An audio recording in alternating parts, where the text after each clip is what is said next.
Good morning, my dear student. Today I will discuss exercise 9.1 of ongoing chapter, some application of trigonometry, in which height and distance का जो है कुछ questions है जिसमें trigonometry का use होंगे। उस क्वेश्चंस को देखेंगे और ये क्वेश्चन लिए गए हैं जैसा कि हम शुरू से बता रहे हैं कि हम बहुत ही स्टैंडर्ड बुक एनसीईआरटी को फॉलो कर रहे हैं। तो जो भी क्वेश्चंस हम बना रहे हैं वो सब एनसीईआरटी और जो भी कॉन्सेप्ट भी दे रहे हैं तो वो मिला जुला कर एनसीईआरटी का ही कॉन्सेप्ट को दे रहे हैं। ठीक है, तो ये जो क्वेश्चन है एक्सरसाइज 9.1 का जो फर्स्ट क्वेश्चन है वो आप देखिए, लिखा हुआ है A circus artist is climbing a 20-meter long rope which is tightly stretched. एक सर्कस आर्टिस्ट है जो कि इस फिगर में ऑलरेडी दिया हुआ है, एडजेसेंट ऑलरेडी आप बुक में देखिएगा, एडजेसेंट फिगर है जिसमें ये एक रोप है। ठीक है, इस रोप की लंबाई है 20 मीटर और इसको पकड़कर वो जो है कि चढ़ रहा है, क्लाइंबिंग कर रहा है, विच इज टाइटली स्ट्रेच, जो कि बहुत कस के जो है कि उसको स्ट्रेच करके बांधा गया है। From the top of a vertical pole to the ground means this is a pole, okay, and from the top end to the ground there is a rope through which a artist can climb. Clear? Here you have to find the height of the pole. ये जो पोल है उसका हमें height find करना है। If the angle made by the rope with the ground level is 30 degree, means what?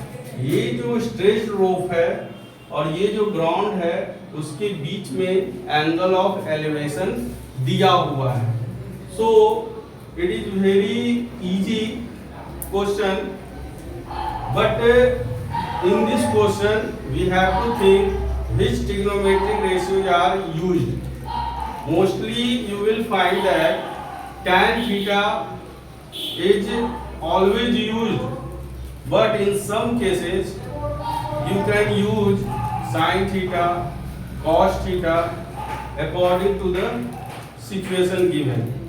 So इस question में अगर हमें height of the pole find करना है और वो दिया हुआ है लेंथ ऑफ रोप जो कि इस फिगर के अकॉर्डिंग देखने में हाइपोटेन्यूस दिख रहा है। तो अगर हाइपोटेन्यूस दिया हुआ है और हमें हाइट मींस यहाँ पर परपेंडिकुलर फाइंड करना है, तो परपेंडिकुलर और हाइपोटेन्यूस के बीच में साइन जो है रिलेट करता है, तो हम यहाँ पर tan का यूज नहीं करेंगे। ज्यादा आसान जो ट्रिग्नोमेट्री रेशियो यूज करने वाला हो उसी को हम लेंगे। तो इस क्वेश्चन में हम ये करेंगे, सॉल्यूशन यहाँ पर हम दिखा देते हैं आपको। इसका जो सॉल्यूशन है लिखना है आपको, given length of rope 20 meter and height of the pole you let it h meter, you h meter, okay. Now as we know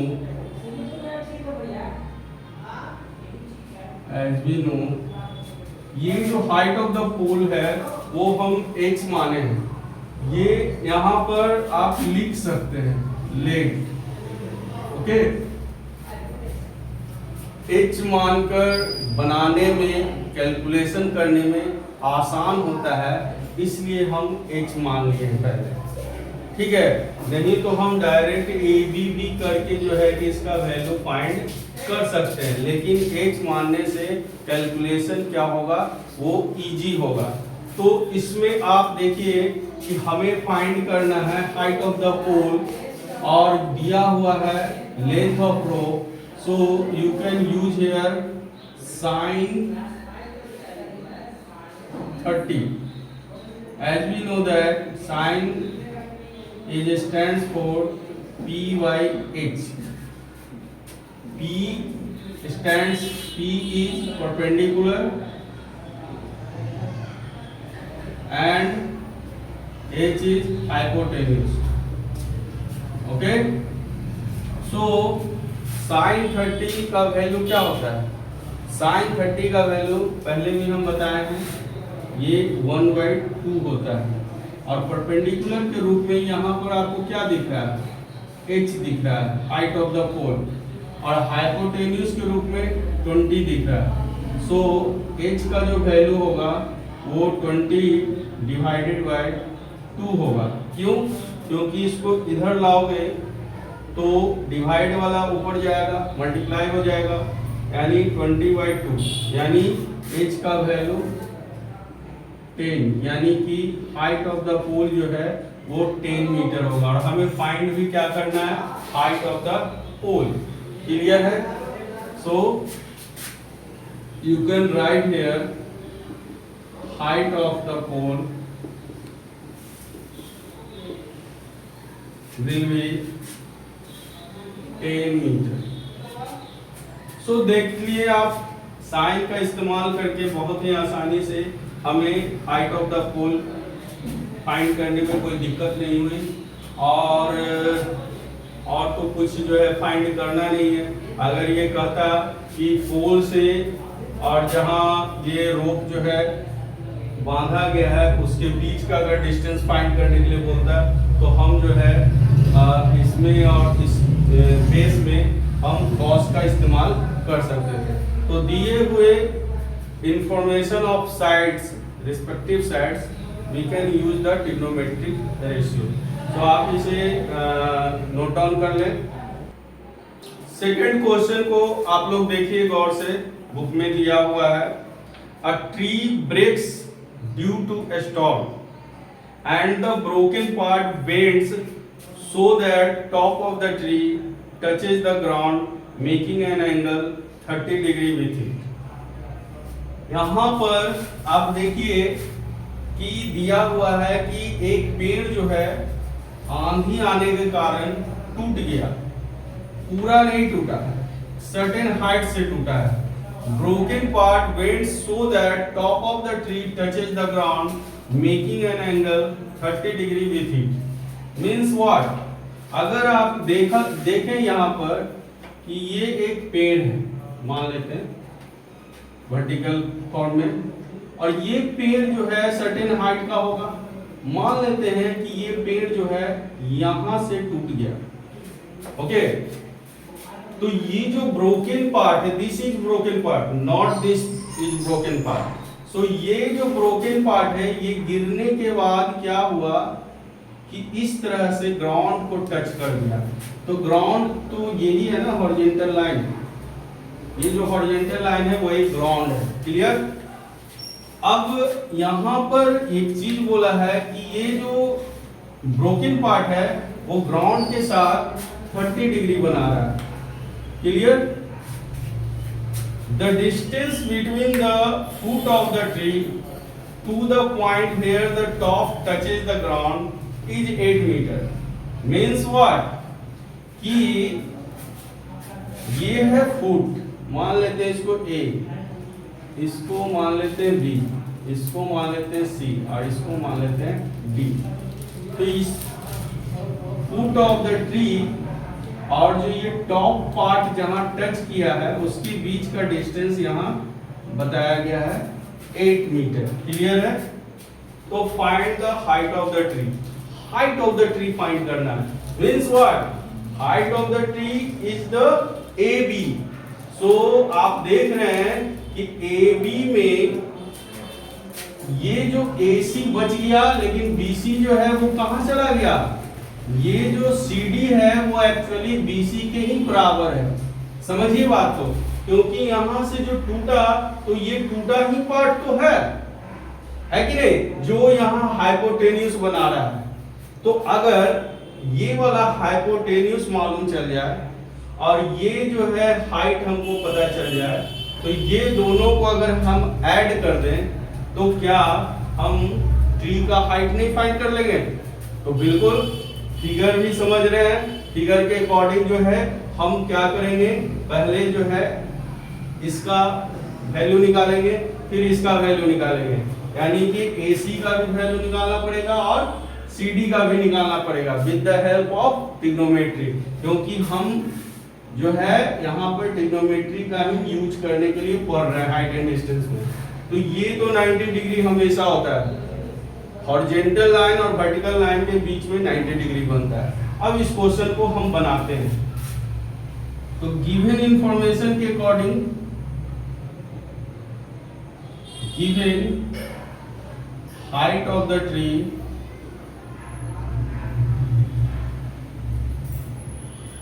नहीं दिया हुआ है, ये हमें फाइंड करना है। तो ये अकॉर्डिंग टू फिगर मान लेंगे AB, ये है अकॉर्डिंग टू फिगर, क्लियर। और distance between foot of the tower means according to अगर फिगर देखा जाए तो AD का value 8 metre, distance between foot of the tree and the point where top of the broken part touches the ground, clear. Now come to the solution. If we have to find this one and base is given, so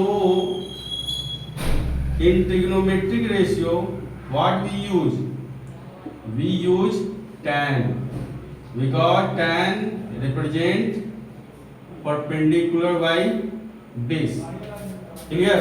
So here perpendicular is AC and base is AD. tan 30 का value 1/√3 होता है और AC तो हमें find करना है और AD जो है 8 दिया हुआ है, 8 मीटर दिया हुआ, क्लियर। सो AC का वैल्यू क्या होगा? अगर देखा जाए तो AC का वैल्यू 8/√3 मीटर होगा।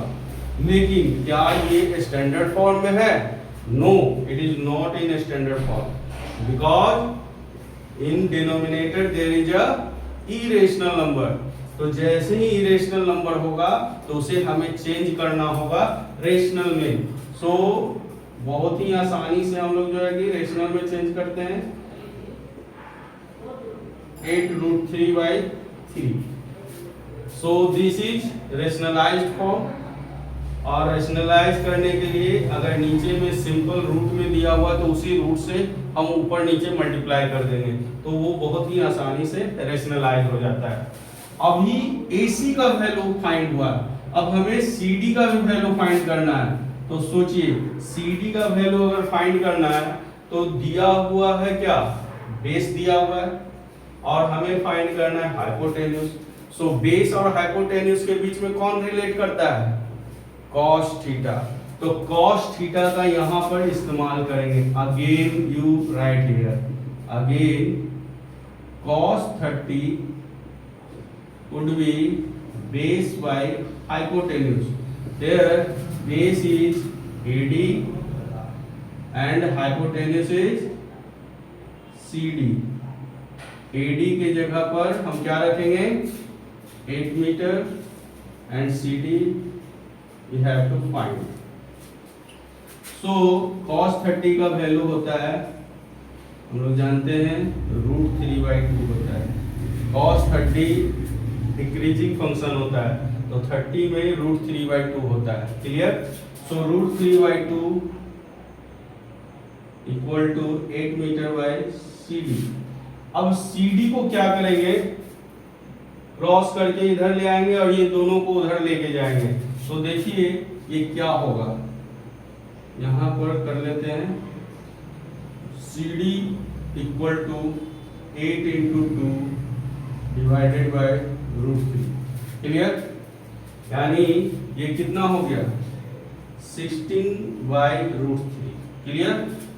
अब 16/√3 भी स्टैंडर्ड फॉर्म में नहीं है, इसे भी स्टैंडर्ड फॉर्म में चेंज करेंगे, √3/√3. Okay, so it becomes 16√3 divided by 3.